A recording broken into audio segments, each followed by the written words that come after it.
దేవుడు మన కొరకు సిద్ధపరిచిన వాక్యభాగము ద్వితీయోపదేశ కాండము 32వ అధ్యాయము 7 నుండి 13 వచనాలు చదువుకుందాం. Deuteronomy 32 verses 7 to 13.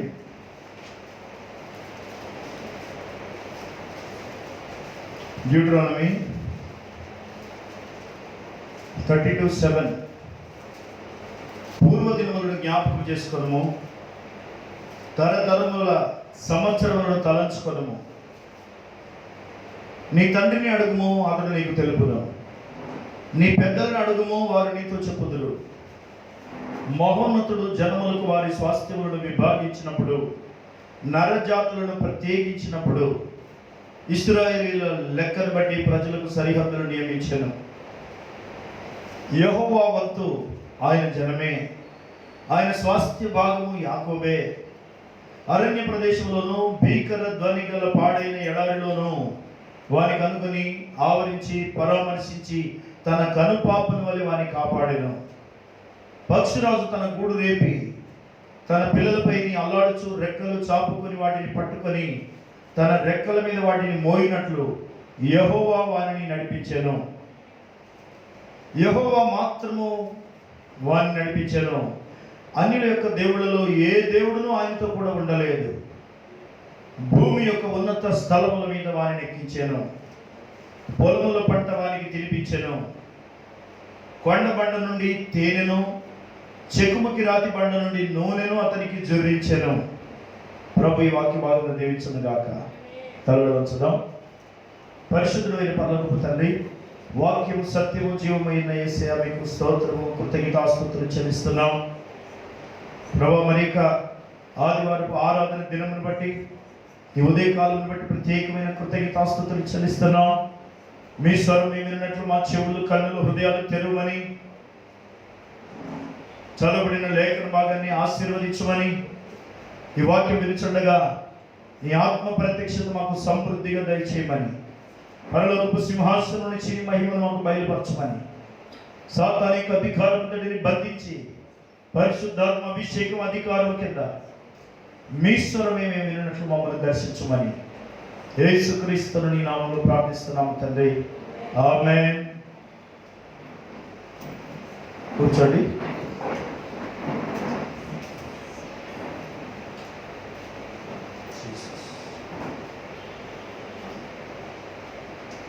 Praise Lord. Hallelujah. Say hallelujah. దేవునికి మహిమ కలుగును గాక. మరి ప్రభు మనకిచ్చిన మంచి ఉదయాన్ని బట్టి దేవునికి ప్రత్యేకమైన కృతజ్ఞతలు. ఈరోజు మనం ధ్యానిస్తున్న వాక్య భాగము ద్వితీయోపదేశ కాండము 32వ అధ్యాయము 7 నుండి 13 వచనాలు తీసుకున్నాం. 13వ వచనం చూడండి.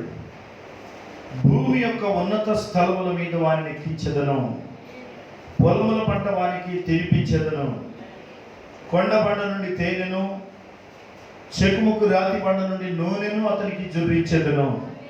సే హల్లెలూయా. అలాగే 11వ వచనం చూడండి. పక్షిరాజు తన గూడు రేపి తన పిల్లలపై అల్లాడుచు రెక్కలు చాపుకొని వాటిని పట్టుకొని తన రెక్కల మీద వాటిని మోయినట్లు యెహోవా వారిని నడిపించెను.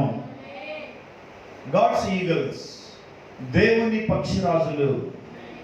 ఉదయకాలం మనం ధ్యానిస్తున్న వాక్యభాగం అంశము దేవుని పక్షిరాజులు.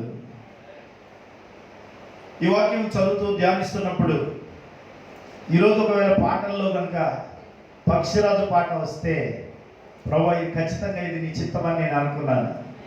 ఆమేన్. అయితే మనం పాడిన మొదటి పాట పక్షిరాజు పాట పాడాం. సే హల్లెలూయా.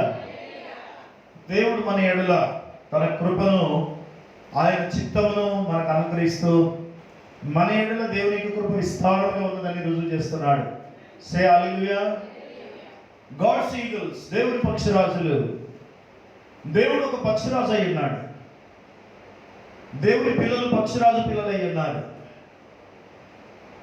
దేవుడు పక్షిరాజు వలె ప్రవర్తిస్తున్నాడని మోషే సెలవిస్తున్నాడు.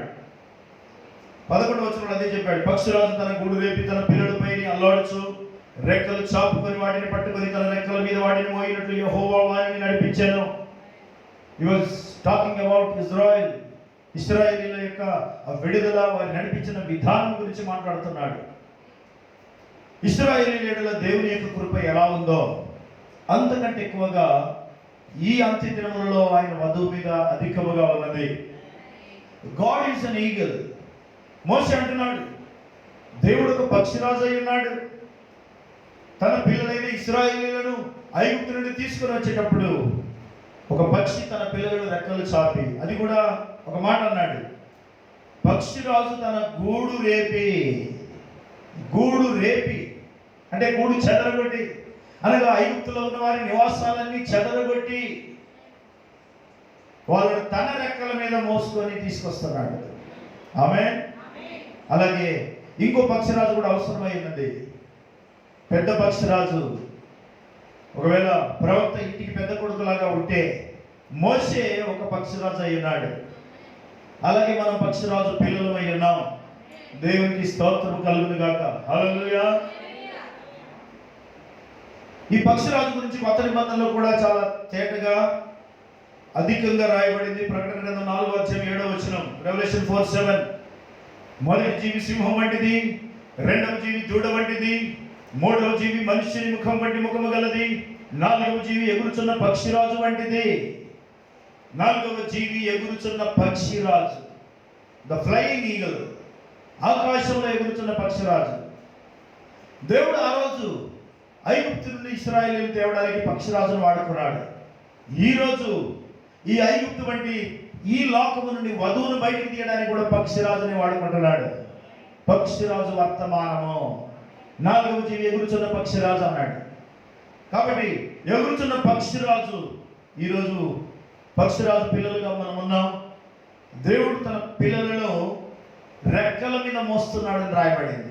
అంతేకాదు, మరి పాత నిబంధనలో దేవుడు ఒక పక్షిరాజు, కొత్త నిబంధనలో అదే దేవుడు యేసుక్రీస్తుగా పక్షిరాజుగా మన మధ్యలో ఉన్నాడు. ఎగురుతున్న పక్షిరాజు, పక్షిరాజు వంటి ఆత్మను ఈరోజు సంఘం మీద కుమ్మరించాడు. పక్షిరాజు భూమి మీద కాదు, ఆకాశంలో ఎగురుతుంది. పక్షిరాజుకు అనేక ప్రత్యేకతలు ఉన్నాయి. 4 జీవుల గురించి ప్రకటన గ్రంథం 4వ అధ్యాయంలో 4 జీవులు, 4 creatures or 4 beasts అని రాయబడింది. 4 అధికారాలు లేదా 4 శక్తులు, దేవుని తరపున పోరాడడానికి పంపబడినటువంటి 4 బలాలు, 4 powers. 4 గుర్రాలను జయించడానికి దేవుని తరపున 4 జీవులు పంపబడ్డాయి. మనం చూడండి, మొదటి ముద్ర విప్పబడినప్పుడు మొదటి జీవి చెప్పడం రమ్ము అని చెప్పాడు. అక్కడ కూడా ఎందుకు రమ్మని పలుకుతున్నాడు ఆ జీవి? ఏదో మర్మమైంది దాగి ఉంది, వచ్చి చూడు అని అర్థం. Some mystery is there. ఒక మర్మం ఉన్నది, వచ్చి చూడు. ప్రతిసారి కూడా అదే 4 జీవులు పలికినప్పుడు, అంటే ఒక్కొక్క జీవి, ఒక్కొక్క ముద్ర విప్పబడినప్పుడు ఒక్కొక్క జీవి ముందుకు వచ్చి రమ్ము, వచ్చి చూడుము అంటే సంథింగ్ ఇస్ గోయింగ్ ఆన్. ఏదో మిస్టరీ కొనసాగుతుంది, ఏదో మర్మం నడుస్తుంది, మర్మం బయలుపరచబడుతుంది, వచ్చి చూడు అని యోహానుకు చెప్పడం. అలాగే మొదటి జీవి సింహం వంటిది, అలాగే రెండవ జీవి దూడ వంటిది. సింహం వంటి ఆత్మను దేవుడు సంఘం మీద మొదలు కుమ్మరించాడు. పక్షిరాజులను గురించినటువంటి ప్రత్యక్షతలో ఈరోజు సంఘాన్ని ఏ విధంగా నడిపిస్తున్నాడో, ఆ రోజు ఎలా నడిపించాడో దేవుని సంఘమైన ఇశ్రాయేలీయులను మనం లేఖనాల్లో చూద్దాం. 4 జీవుల్లో ఈ 4 చాలా ప్రత్యేకమైనవి. సింహము, ఎద్దు, మనిషి, పక్షిరాజు. వీటన్నిటిని ప్రతి 2 సంఘకాలాలకు ఒక్కొక్క జీవిని పంపడం అనేది మనం చూస్తున్నాం. ప్రతి 2 సంఘకాలాలకు ఒక జీవి పంపబడి క్రీస్తు విరోధి యొక్క ఆత్మను ఎదిరించి పోరాడి ఆ యొక్క కొద్ది కాలంలో ఆ రోజు సింహం వంటి ఆత్మను పంపినప్పుడు 100కి 1 మాత్రమే నమ్మారు. 100కి 1 మాత్రమే నమ్మినట్టుగా ప్రవక్త చెబుతున్నాడు. ఎద్దు వంటి ఆత్మను కుమ్మరించినప్పుడు బలిగా అర్పించబడడానికి అనేకులు క్యాథలిజం కింద చంపబడ్డారు. అలాగే మనిషి జ్ఞానము, మానవ జ్ఞానం చేత, 3వ జీవి మనిషి జ్ఞానం చేత పరిచయం చేశాడు. చాలా ఎక్కువ మంది నమ్మారు. కానీ మళ్ళీ వాళ్ళంతా సంఘశాఖలుగా మిగిలిపోయారు. అదే పక్షిరాజు తెర మీదకి వచ్చినప్పుడు 10 లక్షలకు ఒకరు నమ్ముతారు అని చెప్పాడు. చూసారా, మొదటి సంఘ కాలంలో 100కి ఒకరు నమ్మారు.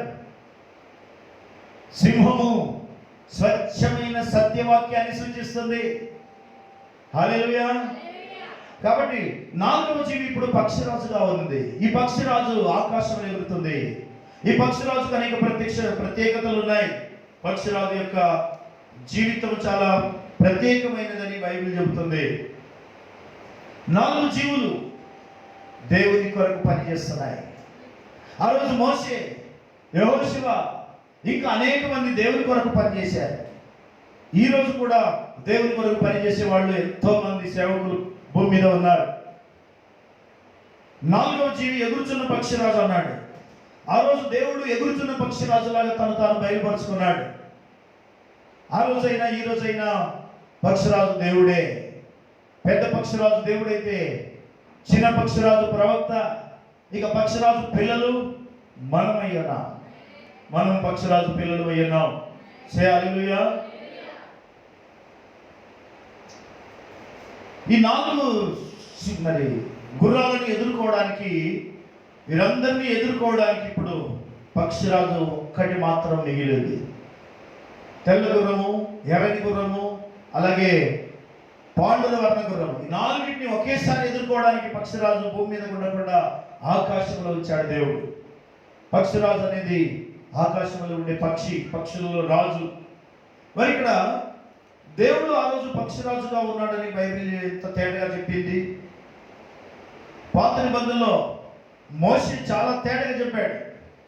దేవుడు తన రెక్కల మీద పక్షిరాజు తన పిల్లలను ఏ విధంగా తీసుకొచ్చానో ఆ విధంగా ఆయన నడిపిస్తున్నాడు. God is an eagle. అలాగే పక్షిరాజు పిల్లలను ఐగుప్తు నుంచి బయటికి తీసుకుని రావడమే కాదు, వారికి ఒక ప్యాకేజీ కూడా ప్రకటించాడు. There is a blessing. అవును, గాడ్ ఈస్ బ్లెస్సింగ్ ఇజ్రాయెల్. 13-14 వచనాలు అదే చెబుతుంది. డ్యూటెరోనమీ, ద్వితీయోపదేశ కాండము 32వ అధ్యాయం 13-14 వచనాలు. భూమి యొక్క ఉన్నత స్థలముల మీద వారిని ఎక్కించెదను, పొలముల పంట వారికి తినిపించెదను, కొండ బండ నుండి తేనెను,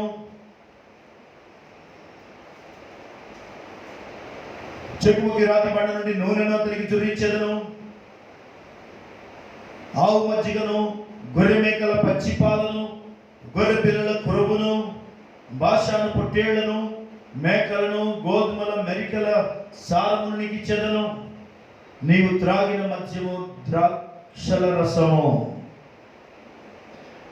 this is all blessing, not only redemption. విడుదల మాత్రమే కాదు, ఆశీర్వాదం కూడా వెంటనే ప్రకటిస్తున్నాడు. విడుదలతో పాటు, విమోచనతో పాటు ఆశీర్వాదం. ఈరోజు మనం సంఘము నుండి, మానవ కల్పిత బోధల నుండి, అబద్ధాల నుంచి, సంఘ శాఖల నుంచి బయటకు వచ్చి విడుదల అది. దాంతోపాటు ఆశీర్వాదం కూడా ఉన్నది. ఆ రోజు ఇశ్రాయేలుకి ఏం జరిగిందో ఈరోజు అంతకంటే ఎక్కువగా వధువుకు ఆ యొక్క ఆశీర్వాదాన్ని చూపిస్తున్నాడు. భూమి యొక్క ఉన్నత స్థలముల మీద వారిని ఎక్కించెదను, పొలముల పంట వారికి తినిపించెదను. 4 విషయాలు చూడండి. మొట్టమొదటి, భూమి యొక్క ఉన్నత స్థలం మీద వారిని ఎక్కించెదను. ఇశ్రాయేలు గురించి మాట్లాడుతున్నాడు. పొలముల పంట వారికి తినిపించేదను, వారి వ్యవసాయం గురించి మాట్లాడుతున్నాడు, వారి అభివృద్ధి. కొండ బండ నుండి తేనెను, వారి సస్యశ్యామలం, ప్రతి పుష్పము నుండి వచ్చే తేనె, అనేక పువ్వులు. అనగా ఈరోజు ఇశ్రాయేలులో విస్తారమైన వ్యవసాయ సమృద్ధి ఉంది. ప్రతి పుష్పము నుండి వచ్చే తేనె ఆ దేశంలో సమృద్ధిగా ఉన్నది అని దాన్ని సూచిస్తుంది. అవి కూడా కొండలు బండల మధ్యలో ఉన్నటువంటి పువ్వులు, ఆకులు మాత్రమే. అక్కడెక్కడ రాళ్ళు ఉంటాయి, ఎక్కువగా ఇశ్రాయేలులో రాళ్ళు ఉంటాయి, కొండలు ఉంటాయి, బండలు ఉంటాయి. కానీ దేవుడి వాగ్దానం ఆ భూమిని సారవంతమైన భూమిగా మార్చేసింది. ఆ భూమి ఈరోజు ప్రపంచంలోనే అన్నిటికంటే సారవంతమైన భూమిగా మిగిలిపోయింది. అవును, అక్కడ పండే పంటలు, ఎడారిలో వాళ్ళు విస్తారమైన పంటలు పండిస్తారు. అలాగే బండ నుండి, చెక్కుముకి రాతి నుండి నూనె, చెక్కుముకి రాతి బండ నుండి నూనెను అతనికి జొర్రించెదను. ఓలివ చెట్లు ఉన్నాయి అక్కడ. అవి ఎక్కడ పడితే అక్కడ పెరుగుతాయి, ఎదుగుతాయి. బండల మధ్యలో, కొండల మధ్యలో పెరుగుతాయి. అలాంటి చెట్ల నూనె ఈరోజు ఇజ్రాయెల్కు మూలమైనది. ఇజ్రాయెల్ వాళ్ళు ఒలివ నూనె ఎక్కువగా వాడతారు. మన దేశంలో చెట్ల నూనె కాకుండా కెమికల్స్ నుండి వచ్చే ఆయిలే వాడుతున్నాం మనం. నిజమైన నూనె మనం తినడం లేదు, త్రాగడం లేదు. అదే ఇజ్రాయెల్లో స్వచ్ఛమైన నూనె, స్వచ్ఛమైన పంట పొలాలు, సమృద్ధి, భూమి యొక్క ఉన్నత స్థలముల మీద వారిని ఎక్కించేదను. Israel is kept on highest degree of blessing. ఉన్నతమైన స్థానంలో ఈరోజు ఇజ్రాయెల్ ఉన్నది. ప్రపంచంలోనే దేశం చిన్నది, దానికి ఉన్న స్థానం గొప్పది. దేశం చాలా చిన్నది. మన రాష్ట్రంలోని ఒక జిల్లా అంత ఉంటుంది, కానీ దానికి ఉన్న పేరు ప్రఖ్యాతులు కానీ, జ్ఞానము, ఉన్నత స్థానము, భూమి యొక్క ఉన్నత స్థలముల మీద దానిని ఎక్కించదను. పొలములు పంట వారికి తినిపించదను. కొండ బండ నుండి తేనెను, చెక్కుముకి రాతి బండ నుండి నూనెను అతనికి జోరించదను. ఆవు మజ్జిగను, గొర్రె మేకల పచ్చి పాలను, గొర్రె పిల్లల క్రొవ్వును, బాషాను పొట్టేళ్లను, మేకలను, గోధుమల మెరికల సారమును నీకు ఇచ్చేదను. నీవు త్రాగిన మద్యము ద్రాక్ష రసము. ద్రాక్షల రసం అంటే విస్తారమైన ద్రాక్ష పండ్లు అక్కడ పండుతాయి. పంటల సమృద్ధి. ప్రపంచంలో టెక్నాలజీ చూస్తే కూడా ఇజ్రాయెల్ ప్రథమ స్థానంలో ఉంది. వాళ్ళ టెక్నాలజీ ఎవరికి అంతుపట్టనివారు. వాళ్ళ దగ్గర ఉన్న టెక్నాలజీ, వాళ్ళకు ఉన్నటువంటి ఇంటెలిజెన్స్ వ్యవస్థ ప్రపంచంలో ఎవరికీ లేదు. వాళ్ళు ఏం చేయాలనుకుంటే అది ఏ క్షణంలోనైనా, ఎంత పట్టుదలతోటైనా వాళ్ళ పని చేయగలుగుతారు. ఒక వ్యక్తిని, ఒక టెర్రరిస్ట్ను చంపాలనుకుంటే వాళ్ళు అనుకున్న టైంలో, అనుకున్న డేటుకు, అనుకున్న స్థలంలో చంపేయగలరు. అలాంటి ఇంటెలిజెన్స్ వ్యవస్థ ఇజ్రాయెల్లో ఉంది. That is God's blessing. అది దేవుని యొక్క ఆశీర్వాదం. అనగా ఇశ్రాయేలు ఐగుప్తు నుంచి బయటికి తీసుకొని రాబడమే కాదు, దేవుని వాగ్దానాలు కూడా వాళ్ళు సంపాదించుకున్నారు. God's blessing, not only redemption but also blessing. ఈరోజు వధువుకు కూడా అంతే. దేవుడు మనల్ని ఐగుప్తు నుంచి బయటికి తీసుకొచ్చాడు. ప్రవక్త 1954లో ప్రవక్త అన్నాడు, సంఘశాఖల నుంచి ఆయన పూర్తిగా బయటకు వచ్చినప్పుడు ఆయన చెప్పిన మాట ఏంటంటే, నేను ఐగుప్తు నుంచి బయటికి వచ్చాను. I came out of Egypt. ఎందుకంటే అది ఈజిప్ట్ లాంటిది. వాక్యములు కానీ బోధలన్నీ ఐగుప్తుకు సమానమే. కాబట్టి వాటన్నిటి నుంచి నేను బయటికి వచ్చేసాను. I came out of Egypt. ఐగుప్తు నుంచి నేను బయటికి వచ్చేసాను. అయితే ఈరోజు వధువు కూడా ఐగుప్తు నుంచి బయటకు వచ్చింది. సే ఆమేన్. మనకున్నటువంటి వాతావరణం చూస్తే, మన చుట్టూ ఉన్న వాతావరణం సంఘశాఖలే. మానవ కల్పిత సిద్ధాంతాలు, పద్ధతులు, ఆచారాలు, త్రిత్వ సిద్ధాంతం, తప్పుడు సిద్ధాంతాలు, ఇవన్నీ కూడా మన చుట్టూ మారుమ్రోగుతున్నాయి. కానీ దేవుడు ఆ ఐగుప్తు నుండి పక్షిరాజు గూడు రేపి, ఆ మాట రాయబడింది చూడండి, పక్షిరాజు తన గూడు రేపి, అనగా ఐగుప్తులో ఉన్న తమ నివాస స్థలాలన్నీ చెదరగొట్టి వారిని బయటికి తీసుకొచ్చాడు. Same thing is happening in the church. సంఘానికి కూడా అదే జరుగుతుందని ప్రభు సెలవిస్తున్నాడు. మరి ఈరోజు క్రీస్తు విరోధి బోధనను ఎదుర్కోవడానికి పక్షిరాజు బోధ తెర మీదకి రావాలి. దేవుడు దాన్ని ముందుకు తీసుకొచ్చాడు. భూమి యొక్క ప్రతి ఉన్నత స్థలంలోనూ ఉన్నతమైన బోధ కనబడాలి. దేశంలో ఉన్నతమైన బోధ వినబడాలి. సత్యం ప్రకటించబడాలి. పక్షిరాజు పిల్లలకు ఆ యొక్క ఆధిక్యత ఇవ్వబడింది. పక్షిరాజు పిల్లలు సత్యవాక్యములు మాత్రమే. పక్షిరాజు కొన్ని ప్రత్యేకతలు ఉన్నాయి. There are so many blessings, so many different characteristics of the eagle. పక్షిరాజు యొక్క గుణలక్షణాలు మనం నేర్చుకోవాల్సినవి ఎన్నో అందులో కనబడతాయి. ఇశ్రాయేలుకు దేవుడు 4 రకాల ఆశీర్వాదాలు అందులో చూపెడుతున్నాడు. భూమి యొక్క ఉన్నత స్థలముల మీద వారిని ఎక్కించెదను. రేపు ఎత్తబడే దినమున వధువు భూమి యొక్క అత్యంతమైన స్థలానికి వెళ్ళిపోతుంది. సే హల్లెలూయా. ఎవ్వరు తాకలేనంత ఎత్తుకు ఎదిగిపోతుంది. ఈ రాకెట్ కూడా వధువును టచ్ చేయలేదు. No science can touch the bride. ఊహకందని మహిమకరమైన మార్పు జరగబోతుంది. అత్యున్నతమైన స్థలానికి వధువు వెళ్ళిపోతుంది. ప్రపంచం కళ్ళు తెరిచి చూస్తుండగానే అన్ని జరిగిపోతాయి. ఆ రోజు ఇశ్రాయేలీయులు ఈ లోకంలో గొప్పవాళ్ళు చేయబడ్డారు, కానీ ఈరోజు వధువు పరలోకంలోనే గొప్పవాళ్ళుగా చేయబడుతున్నారు. Bride's degree of blessing, bride's degree of everything, whatever it may be, వధువుకు సంబంధించిన ప్రతి ఆశీర్వాదము మరియు ఉన్నతమైనది. Israel is promised the highest degree of prosperity. దేవుడు వాగ్దానం చేశాడు, ఇజ్రాయెల్ నేను మిమ్మల్ని అందరికంటే పైన పెడతాను అన్నాడు. Yes, Israel was promised the highest degrees of prosperity, wisdom, knowledge. అన్నిటిలో కూడా ఇజ్రాయెల్ ముందున్నది ఈరోజు. ఎందుకంటే అది దేవుని ఆశీర్వాదాన్ని పొందుకుంది. దేవుని వాగ్దానం మీద నడుస్తున్నటువంటి దేశం అది. దేవుడు ఇజ్రాయెల్ ఏం వదిలిపెట్టలేదు మనం అనుకునేటట్టు. ఆ నీతి నుండి పట్టుకున్నాడు, ఇజ్రాయెల్ వదిలేశాడు అని మీరు అనుకుంటున్నారేమో. కొంతకాలం వారికి గుడ్డితనం కలుగజేశాడు, అంతేగాని ఇజ్రాయెల్ పూర్తిగా ఆయన విడిచిపెట్టలేదు. ఎందుకంటే ఇశ్రాయేలు దేవుని గడియార. అక్కడ ఏం జరిగినా ప్రపంచంలో గుర్తులు కనబడతాయి. దేవుని రాకడకు కానీ ఈ ప్రపంచం యొక్క ముగింపుకు కానీ ఇజ్రాయేలే సూచన నెరవేర్చేటువంటి దేశం. అక్కడ జరిగే సూచనలు ప్రపంచంలో ఉన్న క్రైస్తవులందరికీ ఒక హెచ్చరికలాగా ఉన్నాయి. అందుకే రాతి నెలలో సైతము సారవంతమైన భూముల్లాగా మార్చేసి దేవుని యొక్క వాగ్దానం అలా మార్చేసింది. పాడి పంటలు సమృద్ధి, వ్యవసాయంలో ఇజ్రాయెల్ టాపులో ఉంది. ఈరోజు వాళ్ళు పండించే పంటలు ఎవరికి అంత చిక్కనటువంటి టెక్నాలజీ వాళ్ళు కలిగి ఉన్నారు. Yes, suck honey out of the rock and oil out of the flinty rock. చూసారా, ఫ్లవర్స్, ఆ దేశంలో విస్తారమైన పువ్వు తోటలు ఉంటాయి.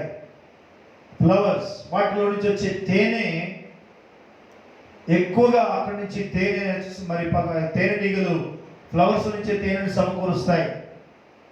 తేనెకు సమృద్ధి, పాలు తేనెలు ప్రవహించు దేశము అన్నాడు. ఆ దేశంలో బండలున్నాయి, కొండలున్నాయి, రాళ్ళున్నాయి. రాళ్ళు ఎక్కువగా ఉంటాయి. అందుకే సొలొమోను మందిరం కట్టించిన ఏ పని చేసినా రాళ్లతోనే కట్టారు. ఆ దినాల్లో రాళ్ళు ఎక్కువ వాడేవారు. ఇప్పటికీ ఆ దేశంలో ఉన్నవన్నీ రాళ్లే. కానీ దేవుడు ఆ భూమిని మెల్లమెల్లగా సారవంతమైన భూమిగా మార్చేశాడు. ఓలివ చెట్ల నుంచి వచ్చే నూనె సమృద్ధి, వాళ్లకు మరి మంచి ఆరోగ్యాన్ని ఇచ్చేటువంటిది. కాబట్టి ఇశ్రాయేలు ఉన్నత స్థలంలో ఉంచబడింది, వాగ్దానం ప్రకారం అలా ఉంచబడింది. డ్యూటరానమీ 32:13 says, భూమి యొక్క ఉన్నత స్థలముల మీద వారిని ఎక్కించేదను. రేపు వధువు కూడా అంతే. భూమి యొక్క ఉన్నత స్థలములలో గ్రహాలు దాటుకుంటూ మహాకాశము దాటి బలిపీఠం కింద ఉన్న ఆత్మలు అనే స్థలానికి వెళ్ళిపోబోతుంది. ఎక్కడికి వెళ్తుంది వధువు ఎక్కడి దాకా చేరుకోవాలి? బలిపీఠం కింద ఉన్న ఆత్మలు అనే స్థలంలో మాత్రమే వధువు చేరుతుంది. ప్రభు యేసుక్రీస్తు వచ్చి ఆ వధువును మరి ఆయనతో ఆ గొర్రెపిల్ల పెళ్లి విందులో పాల్గొనబోతున్నాడు. అక్కడ గొప్ప విందు జరగబోతుంది. దేవునికి మహిమ కలుగును గాక. కాబట్టి వధువుకున్నటువంటి స్థానం చాలా గొప్పది. ఇశ్రాయేలీయుల పరిస్థితులను దేవుడు మార్చేశాడు. వారు అరణ్యంలో నడిచినప్పుడు కానీ, అంతకుముందు ఐగుప్తులో ఉన్నప్పుడు కానీ వారు చాలా కష్టపడ్డారు. ఐగుప్తు బానిసత్వం కింద నలిగిపోయారు. కానీ ఆ చేదైన అనుభవాలను దేవుడు వాళ్ళకు మధురమైన అనుభవాలుగా మార్చేశాడు. ఈవెన్ చేదు నీళ్ళ దగ్గరికి వచ్చినప్పుడు చేదు నీళ్ళను దేవుడు వాళ్ళకు మరి మధురమైన నీళ్ళుగా మార్చేశాడు. చేదైన ప్రతి అనుభవాన్ని మధురమైన అనుభవాలుగా మార్చేశాడు. God changed the bitter to sweet, Marah to sweet, మధురమైనది. చేదు అనుభవాలన్నిటినీ మధురమైన తీయని అనుభవాలుగా మార్చేశాడు. అది దేవుడి వల్లనే సాధ్యమవుతుంది. మనుషులందరి జీవితాల్లో మార అనుభవాలు ఉంటాయి. నయోమి జీవితం చూడండి, మార అనుభవం, చేదైన అనుభవం. అన్నీ పోగొట్టుకొని అంత నష్టపోయి కష్టమో నష్టమో దుఃఖాన్ని కలిగి ఉంది. కానీ రూతు ద్వారా ఒక మధురమైన అద్భుతమైన జీవితాన్ని మళ్ళీ తిరిగి పొందుకున్నది. సే హల్లెలూయా. అలాగే ఈరోజు దేవుడు రూతు వంటి వధువును బయటికి తీస్తున్నాడు. నయోమి వంటి సంఘాన్ని పక్కకు పెట్టేస్తున్నాడు. రూతు వంటి ఒక వధువును ఆయన కోరుకొని దేవుని సంఘాన్ని ఒక మధురమైన మహిమగల సంఘంగా మారుస్తున్నాడు. చేంజ్, గొప్ప మార్పు తీసుకొస్తున్నాడు వధువులో మార్పు. ఆ రోజు రూతులో ఉన్నటువంటి గుణ లక్షణాలు ఈరోజు వధువులో చూడాలని ఇష్టపడుతున్నాడు. సేమ్ క్యారెక్టరిస్టిక్స్ అన్ని విషయాల్లో వ్యక్తిగతంగా మనకు, మన దేవునికి, మన వర్తమానానికి సరిపోయే ఆత్మీయ జీవితం మనం కావాలని దేవుడు ఇష్టపడుతున్నాడు, కోరుకుంటున్నాడు. God brought Israel on his wings. దేవుడు ఇశ్రాయేలీయులను తన రెక్కల మీద మోసుకొచ్చాడు. మరి ఈరోజు మనం యేసుక్రీస్తు రెక్కల కష్టం అనుభవిస్తున్నాం. ఆయన మన శిలువ భారాన్ని తన రెక్కల మీద మోసాడు. అవును, మానవ జాతిని ఆయన రక్షించాలంటే God manifested in the flesh. దేవుడు శరీరధారి అయి వచ్చినప్పుడు ఆయన తన రెక్కలు చాపి ఆ రెక్కల మీద శిలువ భారాన్ని మోసినప్పుడు ఆ యెరూషలేము వీధుల్లో అవమానంతో ఆ రక్తము కారుతూ, ప్రతి అడుగులో కారుతున్న రక్తము అది మన కోసమే. ఆయన రెక్కల కష్టం అది. ఈరోజు మనం అనుభవిస్తున్న ఆశీర్వాదం, స్వస్థతలు, అద్భుతాలు, సూచక్రియలు ఆయన రెక్కల కష్టమని మనం ఎప్పుడు మర్చిపోవద్దు. హల్లెలూయా. ఆయన పడిన కష్టానికి ప్రతిఫలం ఆ అడుగులు వేస్తున్నప్పుడు ఆ యెరూషలేము వీధుల్లో అవమానంతో, నిందతో ఆయన శిలువ భారాన్ని మోస్తున్నప్పుడు ఆయన మనల్ని జ్ఞాపకం చేసుకున్నాడు. శిలువలో కూడా మనల్ని జ్ఞాపకం చేసుకున్నాడు. ఇదంతా ఎవరి కోసం అంటే లోకం పుట్టక మునిపే వధించబడిన గొర్రె పిల్ల యొక్క జీవ గ్రంథంలో ఎవరి పేరు రాయబడిందో వారి కోసం. ఎవరు వాళ్ళు అంటే వధువే. Only the bride, the chosen before foundation of the world. లోకం పుట్టక మునిపే ఏర్పరచబడినటువంటి ఆ వధువు కొరకు ఆయన తన కష్టాన్ని వెచ్చించాడు, తన రక్తాన్ని, ప్రాణాన్ని పెట్టి సంపాదించుకున్నాడు. Only the braid, chosen braid. లోకంలో ఎన్ని కోట్ల మంది అయినా ఉండనివ్వండి, లెక్కలేదు. ఎన్ని సంఘాలైనా ఉండనివ్వండి, లెక్కలేదు. ఎంత గొప్ప భక్తులైనా ఉండనివ్వండి, లెక్కలేదు. God has chosen the bride before foundation of the world. వధువుని ఎన్నుకోవడంలో ఇతరుల భక్తిని చూడడం లేదు. ఆయన ఎన్నికలు చూస్తున్నాడు. ఎన్నిక ఏర్పాటు ప్రకారమే ఎన్నుకుంటున్నాడు. చూసారా, వధువు స్థానం అంటేనే చాలా ఉన్నతమైంది. ఇశ్రాయేలుని దేవుడు ఎలా ఎన్నుకున్నాడో, ఆయన రెక్కల మీద వారిని ఎలా మోసుకొచ్చాడో, ఈ రోజు కూడా ఒక పక్షిరాజును తెర మీదకి తెచ్చాడు. అందుకే ఈ సంఘకాలంలో పక్షిరాజు వర్తమానం ప్రత్యేకమైంది. 4వ జీవి ఎగురుతున్న పక్షిరాజు వంటిది. ఆ పక్షిరాజు రెక్కల మీద ఆ పక్షిరాజు పిల్లలు మోయబడుతున్నాయి. పక్షిరాజు వర్తమానం మీద మనం పోషించబడుతున్నాం. ఈగలు అనే మాటకు అర్థం ఏంటో తెలుసా? ఈగలంటే ముక్కుతో ఆహారం అందించేది, తన నోటితో ఆహారం అందించేది అని అర్థం. A bird which feeds her children with her beak. ముక్కు చేత లేదా నోటి చేత ఆహారం అందించేది అది ఈగలు. అలాగే మరి దేవుడు ఒకవేళ పక్షరాజు అయితే మనుషుడు రొట్టె వలన మాత్రము కాదు కానీ దేవుని నోటి నుండి వచ్చే ప్రతి మాట వలన జీవించును.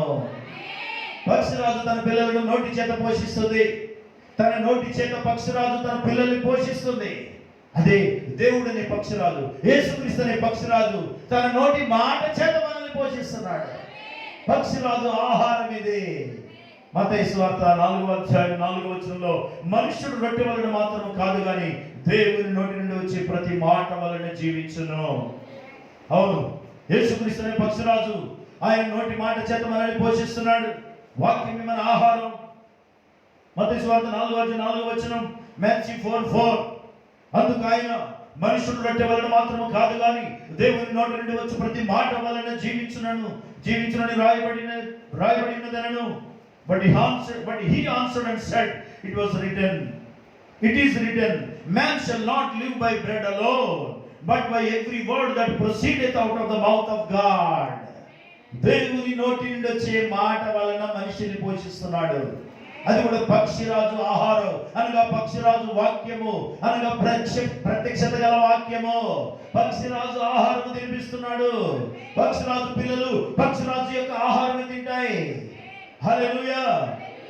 ఫ్రెష్ ఆహారం, అప్పుడే చంపుకొని రక్తం కార్చున్న ఆహారాన్ని మాత్రమే అవి తింటాయి పక్షిరాజులు.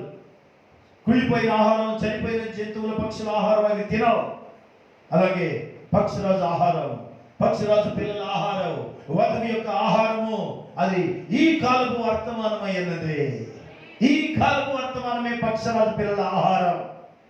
మన ఆహారం ఏంటి? మీ ఆహారం అంటే మంచి బిర్యానీ భోజనం అంటాం. ఒకవేళ బిర్యానీ వండుకుంటే మీరు ఈరోజు మేము బిర్యానీ చేసుకున్నామని చాలా గొప్పగా చెప్పుకునే అవకాశం ఉంది. ఆ రోజు ఏ పని కూడా సరిగా చేయబుద్ది కాదు అది తిన్నదాకా. ఎందుకంటే ఆ బిర్యానీలో ఉన్న ఆ స్మెల్ కానీ, ఆ ఫీలింగ్ కానీ, we feel like eating biryani. తినాలి తినాలి తినాలి అనిపిస్తుంది కొంతమందికి. నాకు తెలిసిన పరిస్థితిని బట్టి చూస్తే ప్రపంచంలో చాలా మంది మరి బిర్యానీ ఎక్కువ ఇష్టపడతారని నేను అనుకుంటున్నాను. ముఖ్యంగా మన హైదరాబాదీలు అయితే ఎక్కువ బిర్యానీ. అవును, ఎందుకంటే అందులో ప్రత్యేకత ఉన్నది. అది ఒక శ్రేష్టమైన ఆహారం. అది ఆహారంలోనే ఉన్నతమైన స్థలం అది కొట్టేసింది. ఫస్ట్ ప్లేస్ తీసుకుంది బిర్యానీ అంటేనే. ఏ ఆహారమైనా తక్కువే, ఫస్ట్ బిర్యానీ అంటే చాలా బెస్ట్ ప్లేస్ ఇస్తాం. అలాగే దేవుడు వాక్యాన్ని మనకు బిర్యానీ కంటే ఉన్నతంగా ఇస్తున్నాడు. పక్షిరాజు ఆహారము. అందుకే ఈ సంఘకాలానికి పక్షిరాజును పెట్టాడు. ఎందుకంటే ఒక పక్షిరాజు తెర మీదకి రావాలి, ఆ పక్షిరాజు వర్తమానం అందించాలి, ఆ పక్షిరాజు తన పిల్లలను పోషించాలి. ఆమేన్. ఏ సంఘకాలంలో కూడా ఇలా జరగలేదు. 6 సంఘకాలాలు నష్టపోయాయి. మనం 7వ సంఘకాలంలో ఉన్నాం. పక్షిరాజు వర్తమానం కింద ఉన్నాం. పక్షిరాజు ఒక ప్రవక్త అయి ఉన్నాడు. పక్షిరాజు ఆహారం మనకు ఆహారం అయినది. దేవుడు ప్రవక్త ద్వారా పలికిన ప్రతి మాట దేవుని నోటి మాట. అందుకే వాయిస్ ఆఫ్ గాడ్ అనే పదము రాయబడింది. లేదా మన రికార్డింగ్స్ అన్ని వాయిస్ ఆఫ్ గాడ్ రికార్డింగ్స్ అని ఉంటాయి. ప్రవక్త మాట కాదది, దేవుని మాట. Voice of God recordings. దేవుని యొక్క స్వరం రికార్డ్ చేయబడింది ప్రవక్త ద్వారా. ప్రవక్త మానవుడే, కానీ ప్రవక్త ద్వారా పలికిన మాట దేవునిది. అందుకే పక్షిరాజు ఆహారం చాలా ప్రాముఖ్యమైనది, ప్రత్యేకమైనది. అది మీరు తినడానికి ఇష్టపడాలి, ఆ వర్తమానం చదవడానికి ఇష్టపడాలి. మీరు పక్షిరాజు పిల్లలా కావాలంటే వర్తమానమే చదవాలి. నేను రోజు బైబిల్ చదువుతున్నాను, బైబిల్ చదువు, కానీ బైబిల్లో పక్షిరాజు ఆహారం వెతుక్కో. సే హల్లెలూయా. బైబిల్ ఒక పొలం లాంటిది, పక్షిరాజు ఆహారం అందులోని బిర్యానీ లాంటిది. మరి బిర్యానీ వండాలి, తయారు చేయాలి. మంచి ఆహారం, శ్రేష్టమైన ఆహారం, తాజా ఆహారం, ఈ కాలానికి ఇవ్వబడిన పక్షిరాజు ఆహారం. పక్షిరాజు వేటాడి వేటాడి అది సంపాదించిన శ్రేష్టమైన ఆహారాన్ని తన పిల్లల కొరకు తీసుకొస్తుంది. దేవుడు ఒక పక్షిరాజు అయి ఉన్నాడు. ఆయన మన కొరకు శ్రేష్టమైన ఆహారం అందించాడు. మీరు ఈ వర్తమానం నిజంగా చదువుతున్నప్పుడు మీరు చాలా తేటగా చదవండి. ఒకప్పుడు చదివింది వేరు, ఇప్పుడు చదివింది వేరు. ఈరోజు మీరు కలిగిన అనుభవం వేరు. ఎక్స్పీరియన్స్ ద్వారా, అనుభవం ద్వారా చదివే వాక్యం చాలా రుచికరంగా ఉంటుంది. పక్షిరాజు నోటితో తన పిల్లల నోట్లో ఆహారం పెట్టినట్టు ఉంటుంది. అవి వాటికి పక్షిరాజు పిల్లలకు శాకాహారం ఎప్పుడు పెట్టవు, మాంసాహారమే పెడతాయి. దాని అర్థం ఏంటి? ప్రత్యక్షత గల వాక్యం, బలమైన ఆహారం. పత్రికలో రాయబడింది, ఇంకా మీరు పాలు త్రాగు వారై ఉన్నారు, బలమైన ఆహారం తినేటట్టు కనబడడం లేదు. అయితే మీరు బలమైన ఆహారం తినవలసిన వారై ఉన్నారు, పాలు త్రాగేవారు కాదు. You are not the children. మీరు పెద్దవాళ్ళు అయ్యారు. పాలు త్రాగే ఆహారం కాదు, ఏదో ఆశీర్వాదము, ఆదరణ కాదు. ఈరోజు మీకు కావలసింది దేవుని యొక్క పని భుజం మీద వేసుకొని ప్రవక్త వలె, అపోస్తలుల వలె, సువార్తికుల వలె ప్రతి ఒక్కరు ఒక యాజకుడు కావాలి. ప్రతి ఒక్కరు ఒక సువార్తికుడు కావాలి. ప్రతి ఒక్కరి భారం ఇది. ఒక ఆదరణ వాక్యం దొరికితే, అమ్మ దేవుడు ఈరోజు నన్ను ఆదరించాడు అనుకుంటా. ఆదరణ కింద నుంచి బయటికి రండి. Come out of comforts. ఆదరణ అనే స్థలం నుంచి బయటికి రా. దేవుని యొక్క పోరాటం అనే పొలంలోకి రావాలి. యుద్ధ భూమికి తెర మీదకి రావాలి. ఎస్, వాక్యం కొరకు పోరాడే వారి స్థితికి రావాలి. ఎంతకాలం పిల్లల్లో ఉంటాం మనం బలమైన ఆహారం తింటున్న కొద్దీ బలవంతులు అవుతాం. హల్లెలూయా. ఎస్, ఈరోజు వధువు కూడా ఆ యొక్క ఇశ్రాయేలీయులు ఐగుప్తు నుంచి ఏ విధంగా అయితే తీసుకొని బయటికి రాబడ్డారు. God brought them out of Egypt. వారి గూడు చెదరగొట్టి, పక్షిరాజు తన గూడును చెదరగొట్టి చెరిపి, అదే పక్షిరాజు పిల్లలను భుజాలు వేసుకొని ఆకాశంలో ఉన్నతమైన స్థలంలో ఆ రెక్కల మీద మోస్తున్నట్టుగా నిజంగా దేవుడు అద్భుతంగా ఇశ్రాయేలును బయటికి తీసుకొచ్చాడు. వధువు కూడా అంతే, రెక్కల మీద మోయబడి ఒక వర్తమానం లోపలికి తీసుకొచ్చాడు. Today we are into the message of the hour. ఈ గడి వర్తమానంలో మనం ఉన్నామంటే దేవుని యొక్క కృప. సే ఆమేన్. గాడ్స్ ప్లాన్ అది మనకు చాలా మందికి ఇంకా అర్థం కాలేదు. ఇది ఏదో కొత్త బోధలాగా కనబడుతుంది, ఇది మనకెంతో వినడానికి బాగానే ఉంది కానీ జీవించడానికి కష్టంగా ఉంది అనుకునే వాళ్ళు ఎంతో మంది. నిజానికైతే నువ్వు దాన్ని ప్రేమిస్తే దాని కొరకే మరణిస్తావు. నువ్వు దాని వాక్యాన్ని ప్రేమిస్తే వాక్యం కొరకే జీవిస్తావు, వాక్యం కొరకే జీవిస్తావు. వాక్యాన్ని మించింది మరొకటి లేదు. ఈ వర్తమానం కొరకు నిలబడడం కన్నా గొప్ప స్థానం మరొకటి లేదు. ఎందుకంటే ఇది నిన్ను ఉన్నతమైన స్థలంలో పెట్టబోతుంది. ఉన్నతమైన స్థలం, అత్యున్నతమైన స్థానంలో ఉంచబోతుంది. ఈ భూమిని దాటి ఆకాశంలోకి ఎగిరిపోయే దినం దగ్గర పడుతుంది. దేవుడు ఒక మాట చెప్పాడంటే అది తప్పకుండా దాన్ని నెరవేరుస్తాడు. వాగ్దానం ఇచ్చిన దేవుడు నెరవేరుస్తాడు. ఇశ్రాయేలులకు వాగ్దానం చేసినవన్నీ నెరవేరుతున్నాయి. అలాగే ఎత్తబడే దినం కూడా వాగ్దానం చేయబడింది. పక్షిరాజు పిల్లల కొరకు ఆ తల్లి పక్షిరాజు రాబోతుంది. ఆ పక్షిరాజు వచ్చినప్పుడు ఈ పక్షిరాజు పిల్లలు ఎప్పుడు వస్తుందా తల్లి పక్షిరాజుని కనిపెట్టుకొని చూస్తాయి. ఆ స్వరం విన్నప్పుడు ఈ స్వరాలు పలుకుతాయి. ఆ స్వరం విన్నప్పుడు ఈ స్వరాలు మెల్లగా కేకలు వేస్తాయి. తల్లి స్వరం వినగానే పిల్ల పక్షిరాజులు అలా రెక్కలు చాపి పైకి ఎగిరిపోతాయి. That is the mystery of the bride and Christ. క్రీస్తుకు వధువుకు మధ్యలో ఉన్నటువంటి అద్భుతమైన సన్నివేశం అది, మర్మము. ఆ మర్మం జరగబోయే దినాన ప్రపంచం నివ్వెరబోతుంది. Science technology బిత్తరబోతుంది. రాజులు భయపడిపోతారు, చక్రవర్తులు అదిరిపోతారు. బైబిల్ను తృణీకరించిన వాళ్ళందరూ కమ్ము తినబోతున్నారు, భయపడిపోతారు, వణికి చేస్తారు. అయితే వధువు మహిమలోకి, తన మహిమలోకి, తన ఉన్నతమైన స్థలంలోకి అలా వెళ్ళిపోతుంది. చూసారా, దేవుడు తన వధువును ఉన్నతమైన స్థానంలో ఉంచుతానంటున్నాడు. ఇశ్రాయేలుకి ఇవ్వబడిన వాగ్దానము, మిమ్మల్ని నేను అత్యున్నతమైన స్థలంలో ఉంచబోతున్నాను. 32:13 చెప్పబడిన మాట, అత్యున్నతమైన స్థానం, భూమి యొక్క ఉన్నత స్థలముల మీద వారిని ఎక్కించెదను. భూమి యొక్క ఉన్నతమైన స్థలం, డ్యూటెరోనమీ 32:13 ఉన్నతమైన స్థలం. అలాగే ఆవు మజ్జిగను, గొర్రె మేకల పచ్చిపాలను, గొర్రె పిల్లల క్రొవ్వును, బాషాను పొట్టేళ్లను. పొట్టేళ్లకు ఫేమస్ అంటే బాషాను ప్రాంతం అంటే the best thing, best food in the world. శ్రేష్టమైన ఆహారం తన పిల్లలకు అందించడం. ఇశ్రాయేలు ఈరోజు అద్భుతమైన స్థానంలో ఉన్నారు. చుట్టూ అనేక శత్రు దేశాలు, కానీ వారికి ఉన్న భద్రత జెడ్ కేటగిరీ భద్రత, దేవుని భద్రత. సే ఆమేన్. దేవుడు తన పిల్లల కొరకు సిద్ధపరిచినటువంటి భద్రత.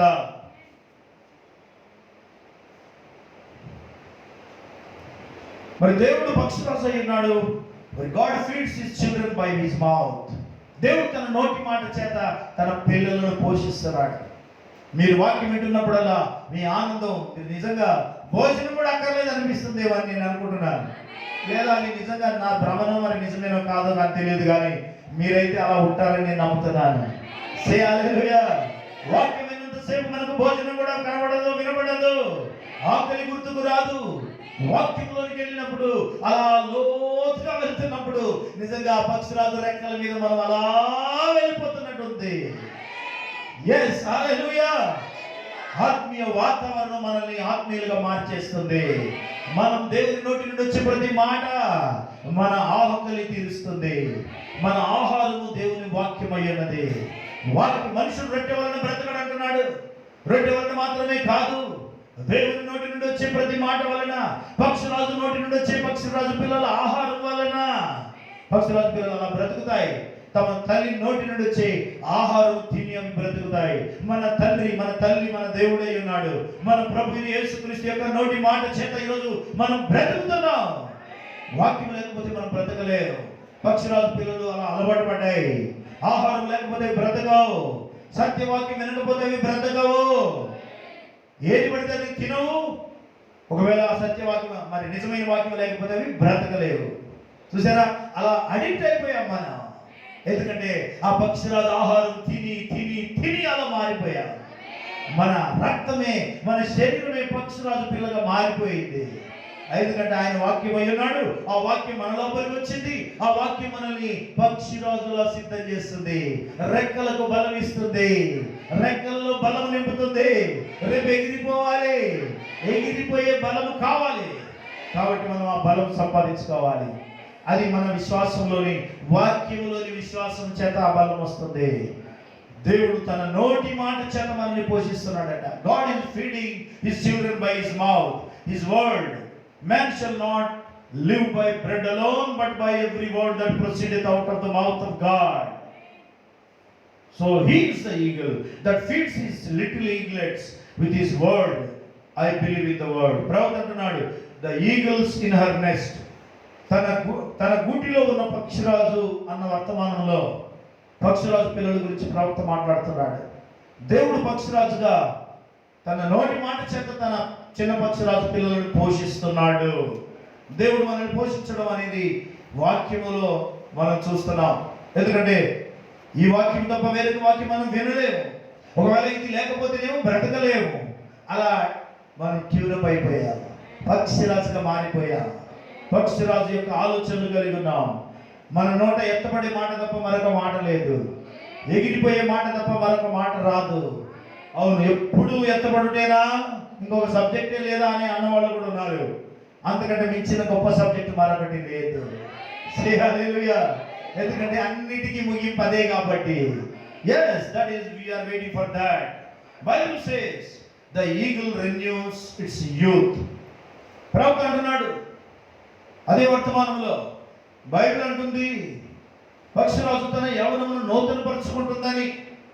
It doesn't exactly renew its youth, but it has times that when it feels so good, it acts young. పక్షిరాజు ఏజ్ని, అంటే వయసును నూతనపరచుకోదట. బైబిల్ చెప్తుంది అది నూతనపరచుకుంటుంది. దాని అర్థం ఏంటంటే it doesn't exactly renew its youth, but it has times that when it feels so good, it acts young. అది చాలా హ్యాపీగా ఉన్నప్పుడు అది అంటే తను తాను సంతోషపరుచుకున్న సమయంలో అది ఒక యంగ్ పక్షిరాజు లాగా ప్రవర్తిస్తుందట. యంగ్, చాలా వయసు ఎక్కువైనా సరే దాని ఫీలింగ్స్ ద్వారా, తన సంతోషాన్ని బట్టి అది ఒక యవ్వనంలో ఉన్నటువంటి పక్షిరాజు లాగా ప్రవర్తిస్తుంది అంటున్నాడు. అవును, I say it as revival.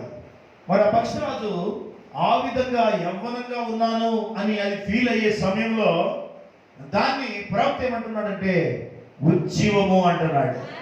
హల్లెలూయా. దాని పేరు ఉజ్జీవము. ఆ పక్షిరాజు తన యవ్వనంలాగా, అంటే నూతన యవ్వనాన్ని సంపాదించుకోవడం అనే మాటను ప్రవక్త ఉజ్జీవము అని పిలుస్తున్నాడు. It's a revival. yes, మనలో ఉజ్జీవం వచ్చినప్పుడు మనం అలాగే ఉంటాం. మనము దేవుని పక్షిరాజు పిల్లలం. ఎప్పుడైతే ఉజ్జీవం వస్తుందో అప్పుడు మనము యవ్వనులుగా ప్రవర్తిస్తాము అంటున్నాడు. వృద్ధాప్యం ఉన్నా సరే, ఉజ్జీవం ఉన్న వృద్ధులు కూడా యవ్వనస్తుల వలె ప్రవర్తిస్తారు. అంటే ఇప్పుడు ఏం కావాలి? ఉజ్జీవం కావాలి. we need revival. మనలో ఉజ్జీవం అనేది పుట్టాలి, మంట రగలాలి. ఉజ్జీవం లేకుండా మనం యవ్వనస్తులుగా ఉండలేము. అబ్రహాం జీవితంలో ఒక యవ్వనము వచ్చేసింది. కారణం ఏంటో తెలుసా? దేవుడు ఆయనకు సంతానం ఇస్తారన్నప్పుడు ఆయన యవ్వనస్తుడుగా మారిపోయాడు. ఆ వార్త ఎప్పుడైతే విన్నాడో, ఆ సంతోషమైన వార్త వినగానే వెంటనే ఆయన శరీరంలో మార్పు వచ్చేసింది. శారా శరీరం మారిపోయింది, యవ్వనస్తులుగా మారిపోయారు. వారికి పిల్లలుగానే వయసు వచ్చేసింది. They have become revival. వారు ఉజ్జీవంగా మారిపోయారు. వారిలో ఉజ్జీవం ఉన్నది. ఎప్పుడైతే వారిలో ఉజ్జీవం వచ్చేసిందో వారు చేయవలసిన ప్రతి పని చేయగలిగారు. రివైవల్, ఆ ఉజ్జీవమే మన జీవితాన్ని మార్చేస్తుంది. మనకెవరో ఉజ్జీవం తేవాల్సిన పని లేదు. మన వాక్యమే మనకు ఉజ్జీవం ఇస్తుంది. నిర్జీవంగా ఉండే అవసరం లేదు. వాక్యంలో ఉజ్జీవం ఉన్నది. వాక్యంలో ఉజ్జీవము యవనస్తులుగా మారే ప్రభావం ఉన్నది. The word can change. The word has power to make us young and young and young. వాక్యం మనల్ని యవనస్తులుగా మార్చేస్తుంది. వయసుతో పని లేదు, ఉజ్జీవానికి వయసుతో పని లేదు. హల్లెలూయా. ఎందుకంటే పక్షిరాజులో ఉన్నటువంటి ఆ నూతన యవ్వనం అంటున్నాడు, వృద్ధురాలైన పక్షిరాజు యవ్వనంగా మారుతుంది అంటే ఉజ్జీవంగా మారుతుంది. అప్పుడు దానిలో ఉజ్జీవం కనబడుతుంది. యవ్వనంలో ఉన్నప్పుడు ఎలా ఎగురుతుందో, ఆ సంతోషం ఉన్నప్పుడు అలా ఆ విధంగా ఎగురుతుంది. వాక్యంలో కనుక మనకు సంతోషం ఉంటే మనం అలా మారిపోతాం. నీకు వాక్యంలో సంతోషం ఉంటే నువ్వు అలా మారిపోతావు. వాక్యంలో ఉజ్జీవం ఉంటే నువ్వు ఆ విధంగా మారిపోతావు. వయసుతో సంబంధం లేదు, ఉజ్జీవానికి వయసుకు సంబంధం లేదు. You must feel like young. నీవు ఆత్మీయంగా యవన స్థితిని అనుభవించాలి. పక్షిరాజు వంటి యవనం కలిగి ఉండాలి. Praise God. హల్లెలూయా. ప్రవక్త దాన్ని ఉజ్జీవం అని పిలుస్తున్నాడు. Revival is our strength. ఉజ్జీవమే మన బలం.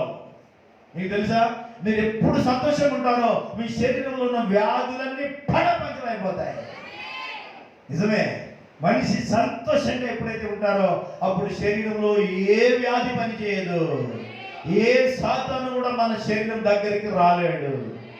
సాతాను మన దగ్గరికి వస్తున్నాడంటే మనం ఎక్కడో చింతపడుతున్నామని అర్థం.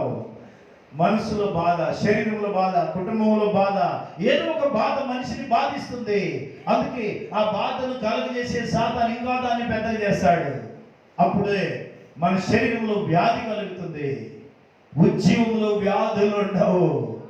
వ్యాధులని వాటంతట అవి ఎగిరిపోతాయి. Yes, there is power in revival. There is power and healing in revival.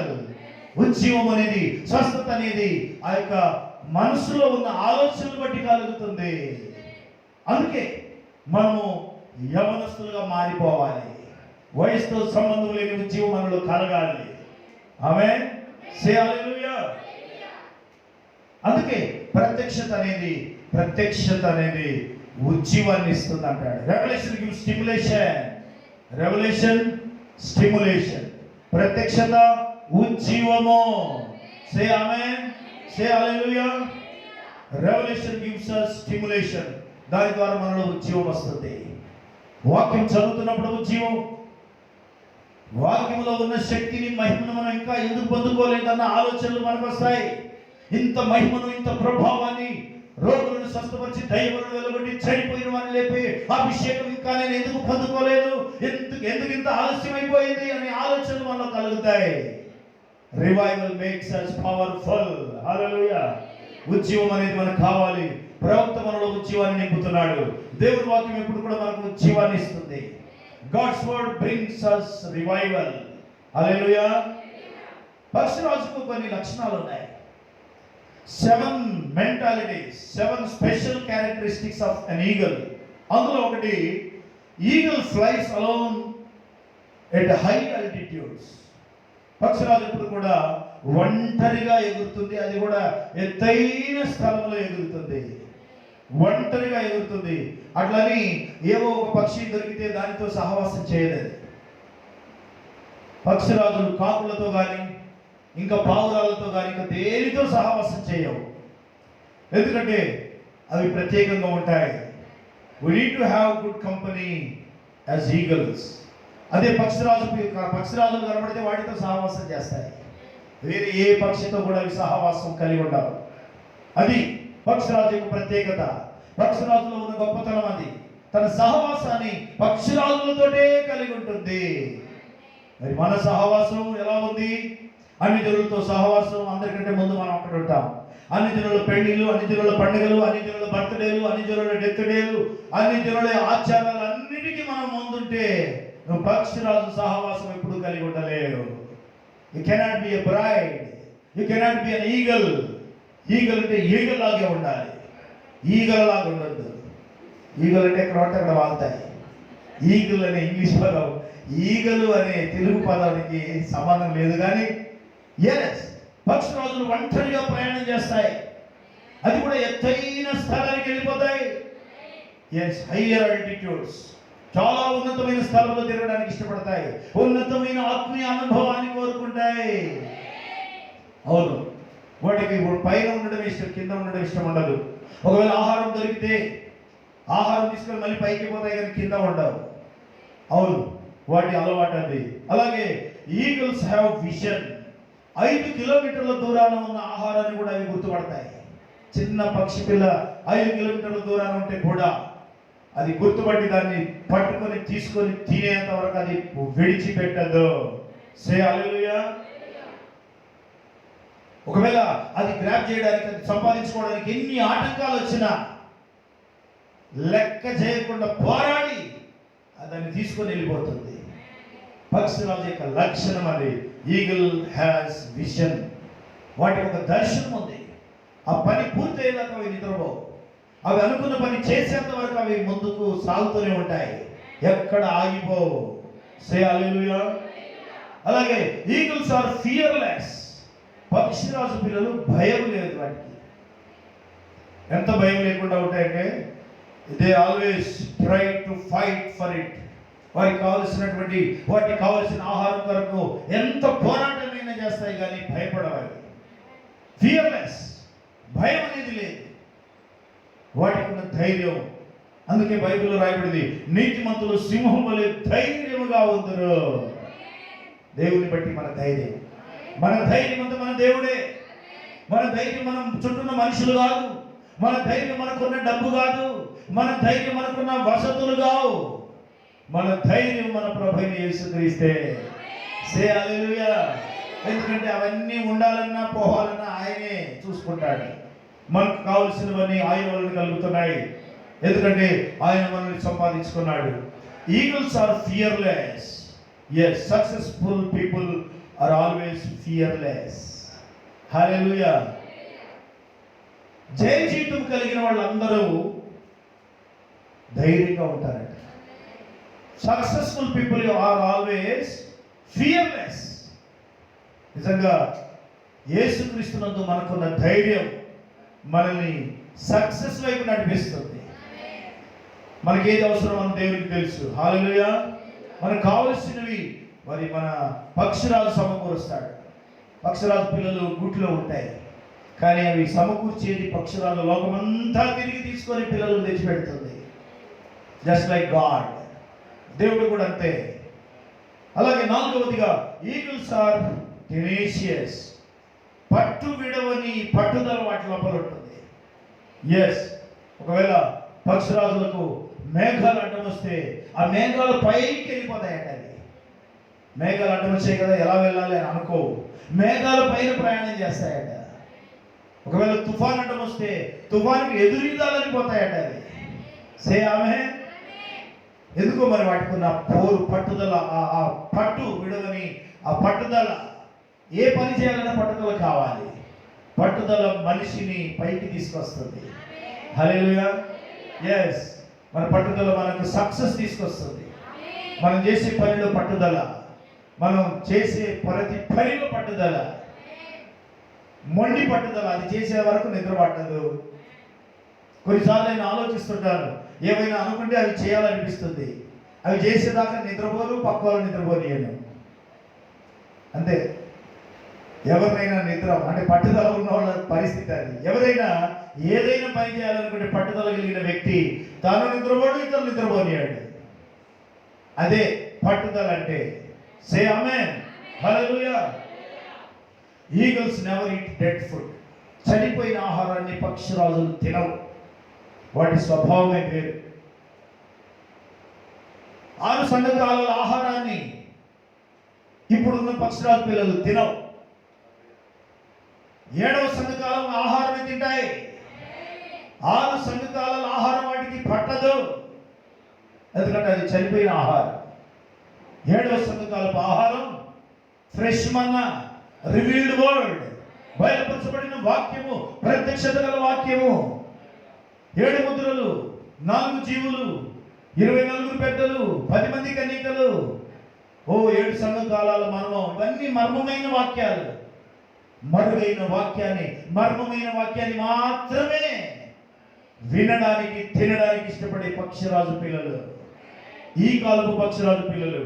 అంతేగాని యూట్యూబ్లో కనబడుతున్నాయి కదా, ఎవరి వాక్యం అయితే ఏదో ఒకటి విందాం, అందరిది విందాం, తర్వాత అందరితో పాటు కొట్టుకొని పోదాం. అంతే కదా, అందరిది వినేవాళ్ళు వాళ్ళతోటే కలిసిపోవాల్సి వస్తుంది. అదే ప్రత్యేకంగా ఉన్నవారు ప్రత్యేకమైన స్థలానికి వెళ్ళిపోతారు. ఏది పడితే అది వినొద్దు. యూట్యూబ్లో కనబడే, టీవీలో కనబడే ప్రతి మెసేజ్ మీరు వినడానికి వీలేదు. వాళ్ళ చేతులు బైబిల్ లేదా, కొత్త సిద్ధాంతాలు చెప్పొద్దు. పక్షిరాజు ఆహారం ఉందా లేదా చూడాలి. హల్లెలూయా. ఒకవేళ అది పక్షిరాజు ఆహారం అయితే, అది నిజంగా పక్షిరాజు ఆహారమే అయితే నీకు ఆరోగ్యాన్ని ఇస్తుంది. అది పక్షిరాజు ఆహారం కాకపోతే నీకు అనారోగ్యం, ఆత్మీయ అనారోగ్యాన్ని కలుగజేస్తుంది. ఆత్మీయ అనారోగ్యం, స్పిరిచువల్ అమ్నేషియా, ఆత్మీయ మతిమరుపు తీసుకొస్తుంది. అలాంటి వినడానికి వీలేదు. ఉద్యమం రావాలంటే ఈ కాలపు వర్తమానం మాత్రమే వినాలి. ఏది పడుతుంది మీరు విన్నారనుకోండి, మీ మైండ్ అంతా చెడిపోతుంది. ఈ వర్తమానానికి సరిపడేటట్టుగా మీరు మారలేరు. You cannot be a bride. You come under the message. You must eat the message of the hour. పక్షురాజు ఆహారం మాత్రమే మీరు తినాలి, వినాలి.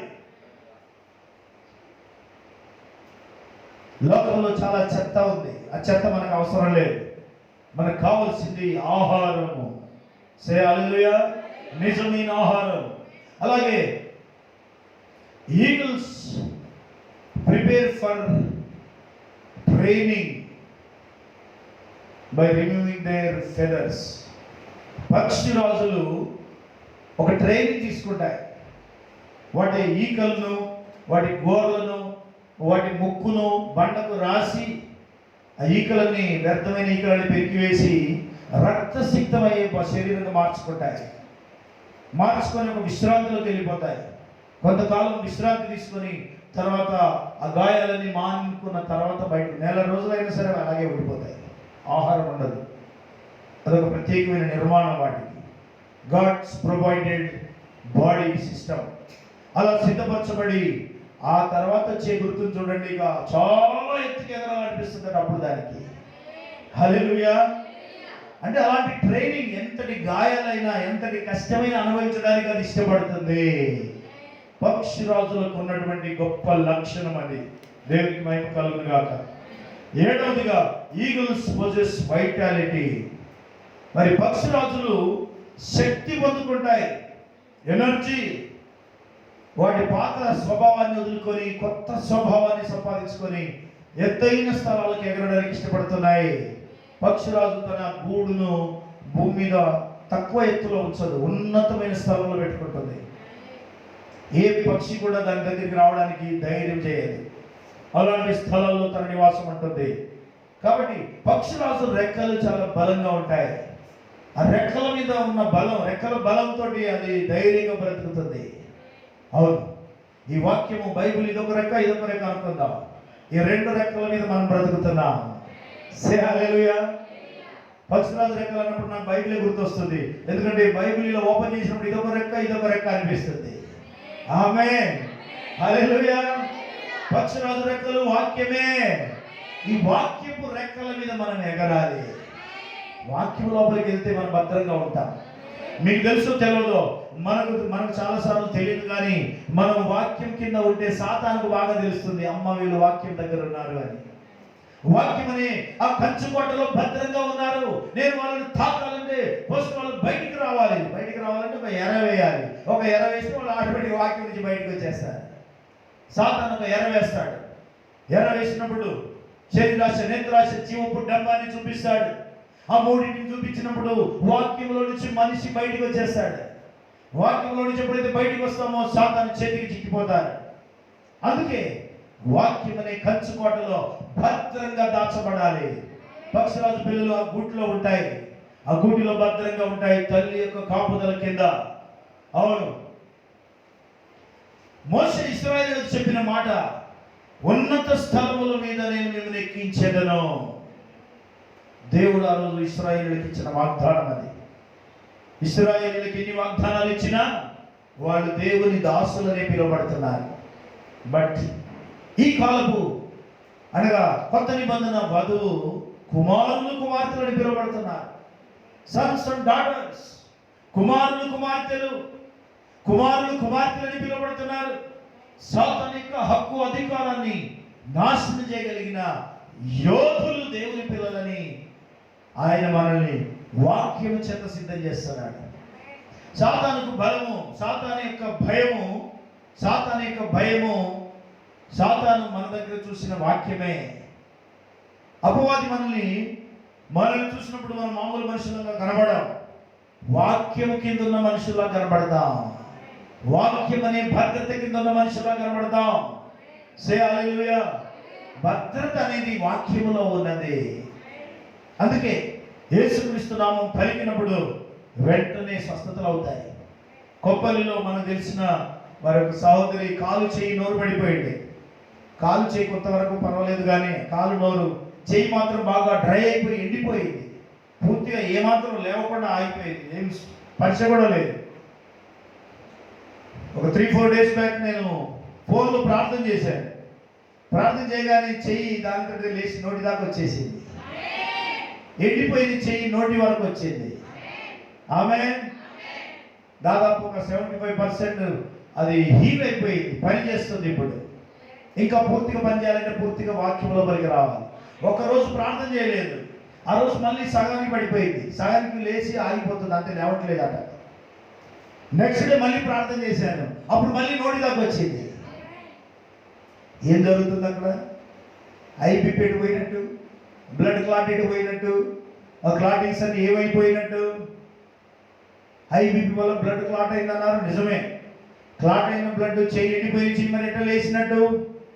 హౌ ఇట్ కమ్ అప్, ఏ విధంగా లేచింది అది? God's power. హల్లెలూయా. దేవుని యొక్క శక్తి వ్యాధులను కూడా స్వస్థపరచగలదు. అయితే వాళ్ళకి అలాంటి విశ్వాసం ఉండాలి. నేను బాగుపడగలనన్న విశ్వాసం ఉండాలి. కొన్నిసార్లు దేవుడు మనకు శ్రమను కూడా అనుమతిస్తాడు.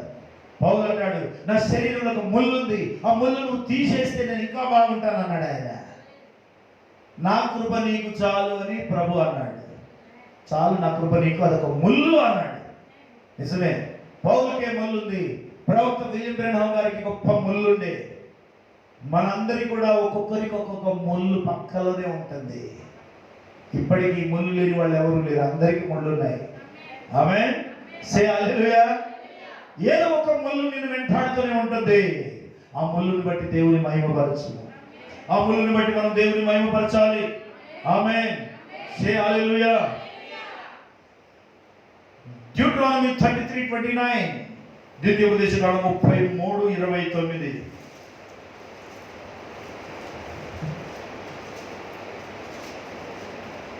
ఇశ్రాయేలు, నీ భాగ్యం ఎంత గొప్పది! యెహోవా రక్షించిన నిన్ను పోలిన వాడెవడు? ఆయన నీకు సహాయకరమైన కేడము, నీకు ఔన్నత్యమును కలిగించు ఖడ్గము. నీ శత్రువులు నీకు లోబడినట్లుగా వారు వేషం వేయుదురు. నీవు వారి ఉన్నత స్థలములను త్రొక్కుదువు. ఇశ్రాయేలులకు ఇవ్వబడిన వాగ్దానము, ఉన్నత స్థలములను త్రొక్కుదువు. శత్రువు యొక్క ఉన్నత స్థలాలను తొక్కుటకు దేవుడు ఇశ్రాయేలులకు అధికారం ఇచ్చాడు. ఇశ్రాయేలు, నీ భాగ్యం ఎంత గొప్పది! యెహోవా రక్షించిన నిన్ను పోలిన వాడెవడు? రక్షణ కిందికి వచ్చినటువంటి, వధువు స్థానంలోకి వచ్చిన నిన్ను పోలిన వాడి లోకంలో ఎవడైనా ఉన్నాడా? లేడు. అది నీ భాగ్యం ఎంత గొప్పది!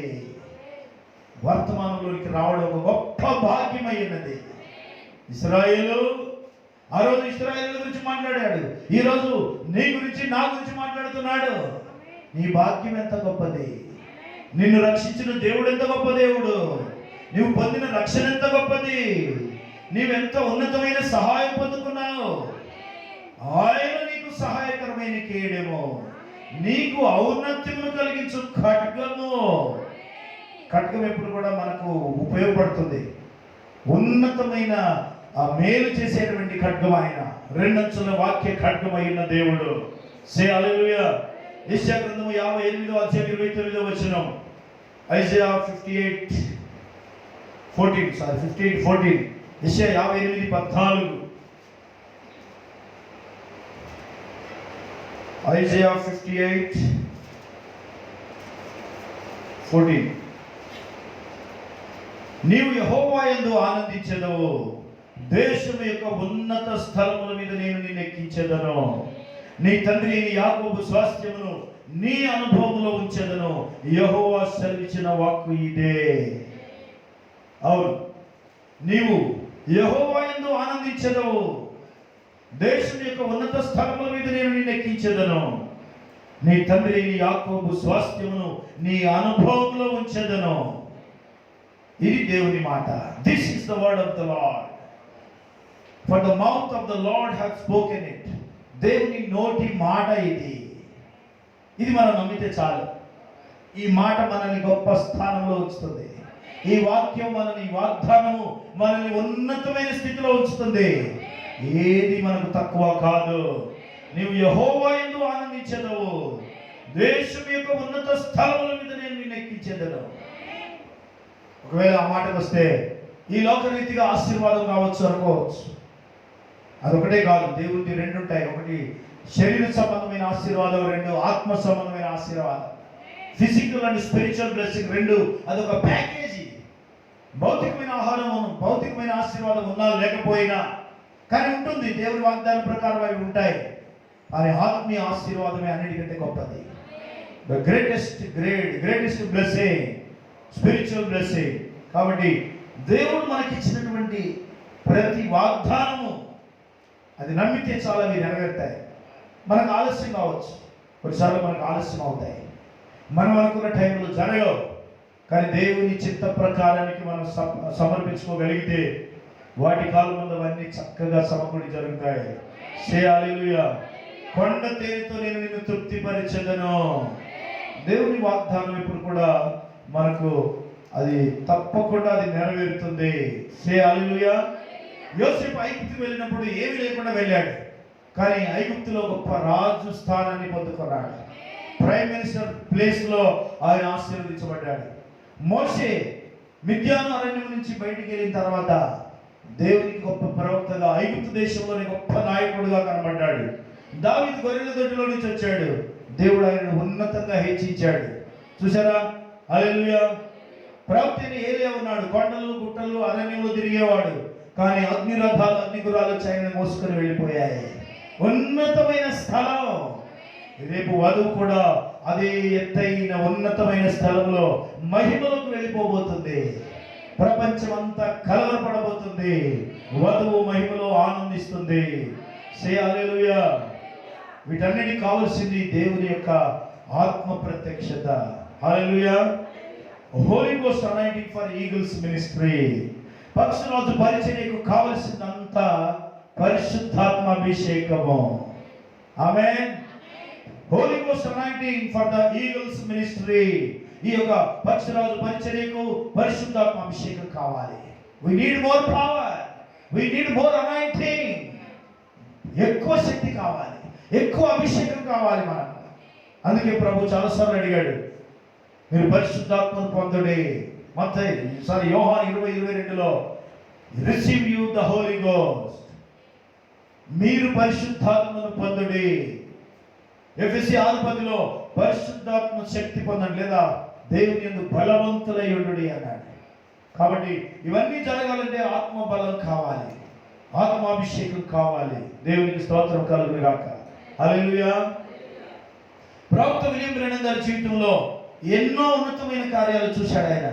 ఆయన ఒక నిరుపేద కుటుంబం నుంచి వచ్చాడు, కానీ ఉన్నతమైన అత్యున్నతమైన స్థానాన్ని దేవునిలో అనుభవించాడు. ఆయన జీవితంలో చూస్తే అబ్రహామును చూడండి. అబ్రహామును దేవుడు ఎక్కడ కలుసుకున్నాడు? మోరియా పర్వతం దగ్గర కలుసుకున్నాడు.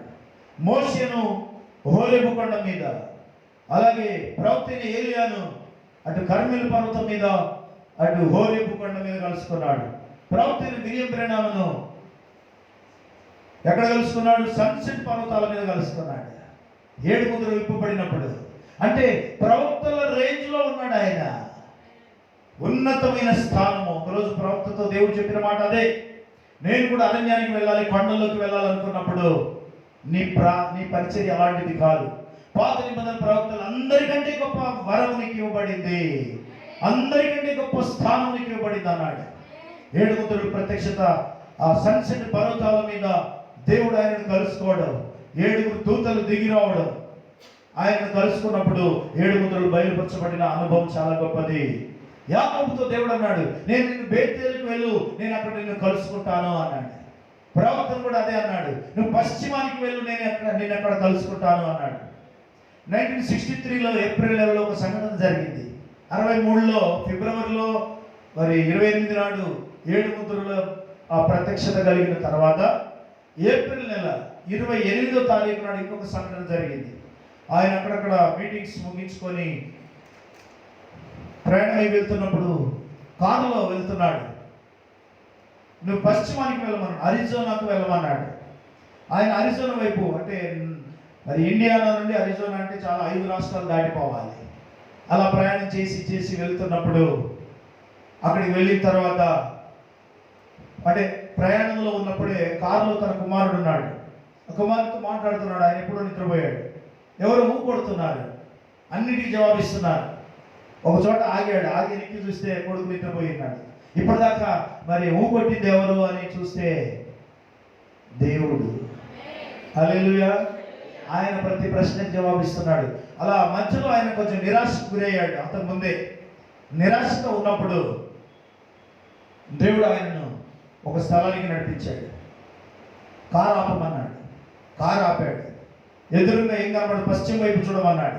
ఆ పడమటి వైపున ఏం కనబడుతుంది? 7 పర్వతాలు కనబడుతున్నాయి. 7 మౌంటైన్స్. 7 పర్వతాలు కనబడుతున్నాయి. ఆ పర్వతాలు ఎన్ని ఉన్నాయి లెక్క పెట్టమన్నాడు. 7 ఉన్నాయి. ఆ 7 పర్వతాలు ఏంటో నీకు తెలుసా అన్నాడు. ఆ 7 పర్వతాలు నీ పేరులో ఉన్న 7 అక్షరాలు అన్నాడు ఆయన. హల్లెలూయా. ఆయన పేరులో ఉన్న 7 అక్షరాలు అన్నాడు. మొదటి పర్వతం చిన్నగా ఉంది, అంటే ఆయన బాల్య జీవితం, ఆత్మీయ జీవితం అదంతా. రెండవ పర్వతం కూడా ఆయన తర్వాత రక్షణ పొందిన అనుభవం. మూడవ పర్వతం ఆయన మొదటి ఏడుపు. అంటే ఆ సిరీస్ ఆఫ్ మౌంటైన్స్, వరుసగా 7 పర్వతాల ఎత్తు అంటే ఎత్తు పొలాలు ఉంటాయి కదా, ఆ ఎత్తైన ప్లేస్ ఆయన ఆత్మీయ జీవితం. ఆ కింద ఉన్నది ఆయన కష్టం. అలా వరుసగా అలాగే ఉన్నాయి. మూడవది, ఆ తర్వాత 6వది, 7వది. 6వది రెండవ ఏడుపు అన్నాడు. 7వది మూడవ ఏడుపు అన్నాడు. మూడవ పర్వతం మొదటి ఏడుపు అన్నాడు. ఆ డౌన్స్ ఉన్నాయి చూడండి, అవన్నీ ఆయనకున్న కష్టాలు, ఆయన జీవితంలో అనుభవించిన శ్రమలు అన్నాడు. అప్ అండ్ డౌన్ ప్రతి మనిషి జీవితంలో ఇవి ఉంటాయి అని చెప్పాడు. హల్లెలూయా. అయితే ఈ పర్వతాన్ని నీకు నిత్యమైన సూచనగా నీకు ఇస్తున్నాను. నిత్యమైన సూచన, ఎవర్ లాస్టింగ్ సైన్. నిత్యమైన సూచనగా ఇది నీకు ఇస్తున్నాను. నీకు ఎప్పుడైనా బాధ కలిగినప్పుడు, దుఃఖం కలిగినప్పుడు, నిరాశ కలిగినప్పుడు ఈ పర్వతం దగ్గరికి వచ్చి ఈ నిబంధన గుర్తు పెట్టుకోమన్నాడు. You just remember. ఈ పర్వతం దగ్గరికి వచ్చి నీ పేరు ఈ పర్వతంలో చెక్కుతున్నాను, నీ పేరులో ఉన్న 7 అక్షరాలు ఈ పర్వతమే అన్నాడు. అందుకే పెరిగ్రీన్ అనే దైవజనుడు ఎప్పుడు అంటాడు, ఆ పర్వతం అమెరికాలో అది ఉన్నది అని అంటే అది ప్రవక్త కోసమే దేవుడు దాన్ని సృష్టించాడు అని చెప్పాడు. ఆమేన్. సే హల్లెలూయా. విలియం బ్రెనామ్ గారి జీవితంలో అన్ని ఉన్నతమైన అనుభవాలే. మన జీవితంలో కూడా వాక్యంతో మనం నడుస్తున్న ప్రతి అనుభవం కూడా ఉన్నతమైంది. Walking with God is ultimate experience. Hallelujah. దేవుడితో నడవడమే ఒక గొప్ప అనుభవం. అంతకంటే గొప్ప అనుభవం మనకు అక్కర్లేదు. ఈ లోక అనుభవాలు మనకు అనవసరం. వాకింగ్ విత్ గాడ్, ప్రభుతో నడిచే అనుభవమే గొప్పది. అదే ఉన్నతమైన స్థలం, అదే ఉన్నతమైన ఆనందకరమైన స్థలం. ఉన్నతమైన స్థలములో ఎక్కిస్తాను. మన దేవుడు మనల్ని అత్యున్నతమైన స్థలానికి తీసుకెళ్ళడం అనేది అంతకంటే గొప్పది మరొకటి లేదు. హల్లెలూయా. దేవునికి మహిమ కలుగును గాక. మరి చివరిగా ఒక మాట చదివి నేను ముగిస్తాను. యెషయా గ్రంథం 40వ అధ్యాయము. నేను ఇలా కొనసాగితే ఇంకా ఎంతసేపు అయినా మనం మాట్లాడుకోవచ్చు. God's word is being revealed. యెషయా గ్రంథము 40వ అధ్యాయం 31వ వచనం. ఐజియా 40:31. యెహోవా కొరకు ఎదురు చూచువారు నూతన బలము పొందుదురు. వారు పక్షిరాజుల వలె రెక్కలు చాపి పైకి ఎగురుదురు, అలేక పరిగెత్తుదురు, సమస్యలుగా నడిచిపోవుదురు. మనం ఈరోజు ఆయన కొరకు ఎదురు చూస్తున్నాం. ప్రభు యేసుక్రీస్తు వరకు ఎదురు చూస్తున్నాం. తల్లి పక్షిరాజు ఎప్పుడు వస్తుందని ఎదురు చూస్తున్నాం. అయితే మనం బాలురు సమస్యలుదురు, అలయుదురు, యవనస్తులు తప్పక తొట్టిల్లుదురు. యెహోవా కొరకు ఎదురు చూచు వారు మాత్రం నూతన బలం పొందుదురు. వారు పక్షిరాజుల వలె రెక్కలు చాపి పైకి ఎగురుదురు, అలేక పరిగెత్తుదురు, సమస్యలుగా నడిచిపోవుదురు. కారణం ఏంటంటే వాళ్ళు విశ్వాసంతో ఉన్నారు. కారణం దేవుని యందు నమ్మకం, యేసుక్రీస్తునందున్న విశ్వాసము, వాక్యము యొక్క బలం. The power of the word of God. వాక్యము యొక్క బలం ధైర్యాన్ని ఇస్తుంది. సే ఆమేన్, సే హల్లెలూయా. యెహోవా కొరకు ఎదురు చూచువారు. అవును, we are waiting for the coming of the Lord. ప్రభు రాకడ కొరకు మనం ఎదురు చూస్తున్నాం కనుక మనం నూతన బలం పొందువారమై ఉన్నాం. మనకు కావలసిన బలం మన దేవుని దగ్గర నుంచి వస్తుంది. హల్లెలూయా, సే హల్లెలూయా. గాడ్స్ ఈగల్స్, పక్షిరాజు పిల్లలు, దేవుని యొక్క పక్షిరాజులు, దేవుని యొక్క పక్షిరాజులమై ఉన్నాం మనం. ఆయన తన నోటి చేత మనల్ని ఫీడ్ చేస్తున్నాడు, మనల్ని పోషిస్తున్నాడు. సే ఆమేన్. తలలు వంచుదాం. ప్రభు ఈ వాక్య భాగమును దీవించును గాక.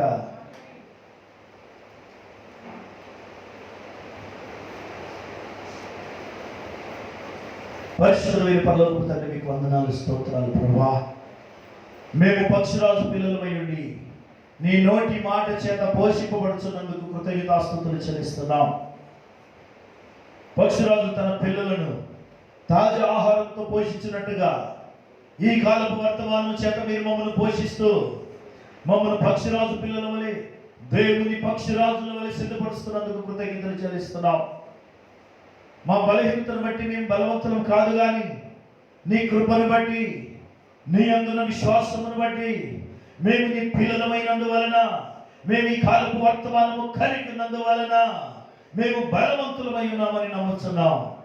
పక్షిరాజు వలె మేము ఎదురు చూస్తున్నాం. యెహోవా కొరకు ఎదురు చూచువారు నూతన బలం పొందుతారని రాయబడిన ప్రకారం తండ్రి, ఈ రాకడ కొరకు మేము ఎదురు చూస్తున్నాము. మాలో ఉద్యమం కలిగజేయండి, మాలో ఉత్తేజం కలిగజేయండి. మేము ఇంకా బలవంతులుగా ఉండనట్లు మమ్మల్ని బలపరచమని, ఈ స్థలంలో ఈ మందిరంలో ఎవరైనా బలహీనులుంటే బలపరచండి, వ్యాధిగ్రస్తులుంటే స్వస్థపరచండి నాయన. ఏ సమస్యలో ఉన్న వారిని విడిపించండి. మీరు పక్షిరాజుగా ఉన్నారు కనుక ప్రతి పరిస్థితికి చాలిన దేవుడు అయి ఉన్నందుకు కృతజ్ఞతలు చెల్లిస్తున్నాం. నీ ఆదరణ, నీ ఆశీర్వాదము ఈ సంఘం మీద ప్రతి ఒక్కరి మీద ఉండును గాక. ఈ వాక్యం వినిచిన ప్రతి బిడ్డకు నీ అభిషేకం దిగును గాక. ఈ వాక్యం వినిచిన ప్రతి ఒక్కరి జీవితంలో ప్రభువా మీరు దేవుడుగా, ప్రభుగా ఉండి, పక్షిరాజుగా ఉండి వారిని పోషించమని, ఆశీర్వదించమని నన్ను మమ్మల్ని మీకు అప్పగించుకోవచ్చు. యేసుక్రీస్తుని నీ నామములో ప్రార్థిస్తున్నాము తండ్రి, ఆమేన్.